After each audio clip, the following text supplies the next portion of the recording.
Assalamualaikum warahmatullahi wabarakatuh. Perkenalkan, nama saya Muhammad Iqbal dengan nomor induk mahasiswa 150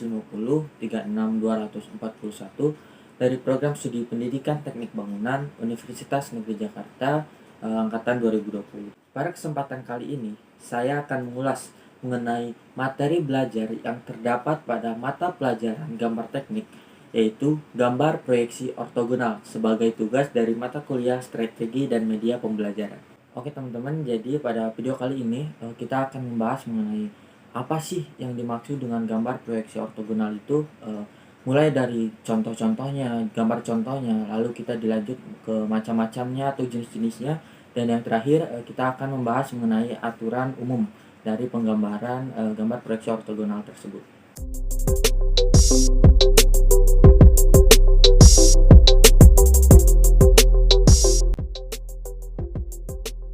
Oke, pertama-tama kita bahas mengenai apa sih yang dimaksud dengan gambar proyeksi ortogonal itu.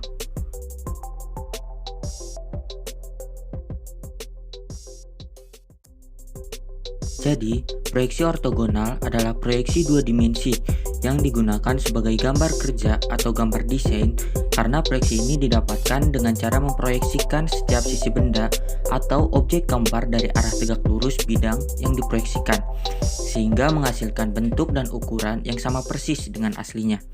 Dengan artian, tidak ada pemendekan ukuran dan perubahan bentuk.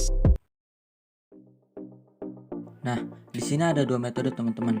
Yang pertama, proyeksi ortogonal dengan menggunakan metode Amerika dan proyeksi ortogonal dengan menggunakan metode Eropa. Secara prinsip, kedua metode ini hampir sama. Yang membedakan hanya posisi dari proyeksinya saja.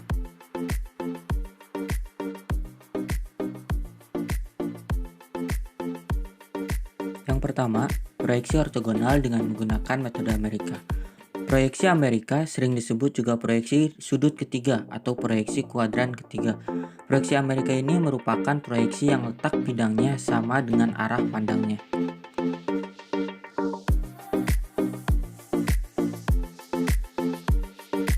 Selanjutnya yaitu proyeksi ortogonal dengan menggunakan metode Eropa. Proyeksi metode Eropa secara prinsip hampir sama dengan metode Amerika. Yang membedakan hanya posisi dari proyeksinya saja. Hal ini dikarenakan pada metode Eropa, posisi yang dihasilkan akan kebalikan yang dihasilkan dari cara membuka kubus transparan yang digunakan untuk media proyeksi. Nah, jadi di sini tuh ada tiga aturan umum tentang gambar proyeksi ortogonal, yaitu yang pertama tampang utama, yang kedua itu jumlah proyeksi, dan yang ketiga itu lambang proyeksi.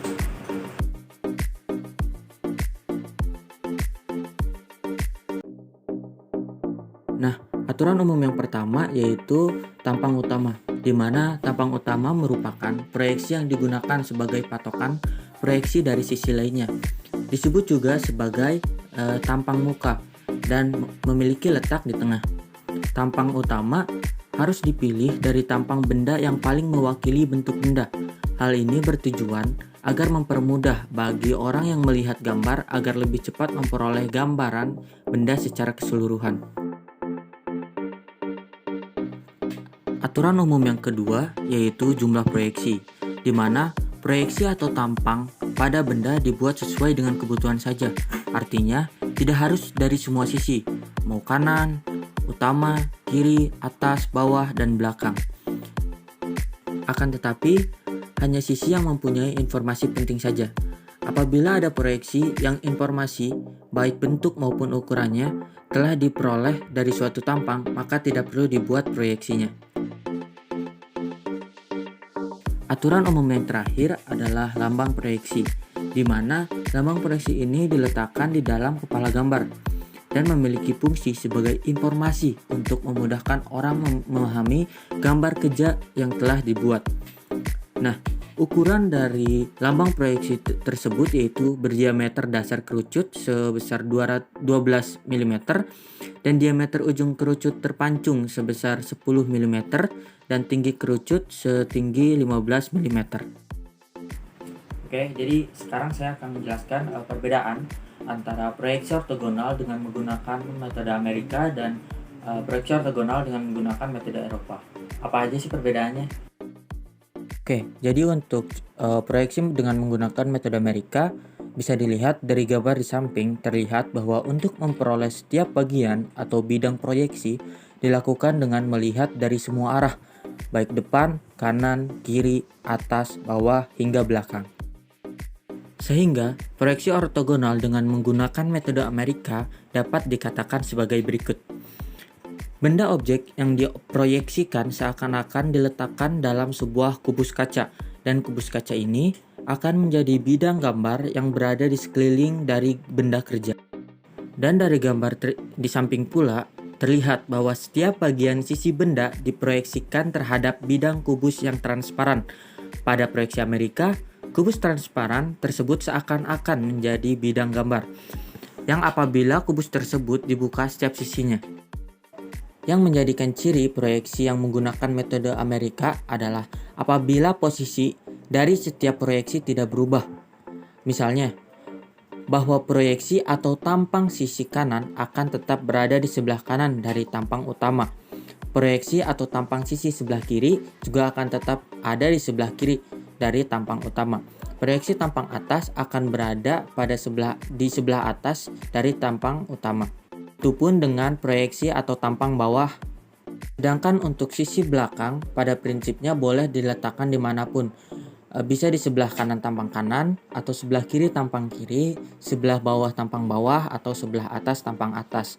Nah, untuk memudahkan mengingat bahwa proyeksi ini menggunakan metode Amerika dapat dengan jalan menarik dengan sisi kubus-kubus ke arah ke depan. Selanjutnya, yaitu proyeksi ortogonal dengan menggunakan metode Eropa. Nah, secara prinsip, proyeksi dengan menggunakan metode Eropa ini hampir sama dengan menggunakan metode Amerika. Yang membedakan hanya posisi proyeksinya saja. Hal ini dikarenakan pada metode Eropa, posisi yang dihasilkan akan berkebalikan yang dihasilkan dari cara membuka atau kubus transparan yang digunakan untuk media proyeksi. Dapat dilihat pada gambar di samping, kubus dibuka ke arah belakang atau didorong.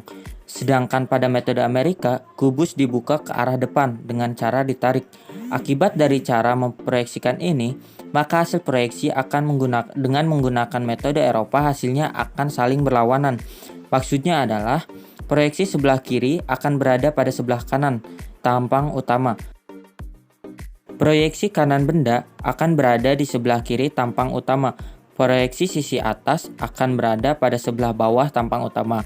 Proyeksi sisi bawah akan berada pada sebelah atas dari tampang utama benda. Sekian pemaparan materi tentang gambar proyeksi ortogonal. Kurang lebihnya saya mohon maaf. Wassalamualaikum warahmatullahi wabarakatuh.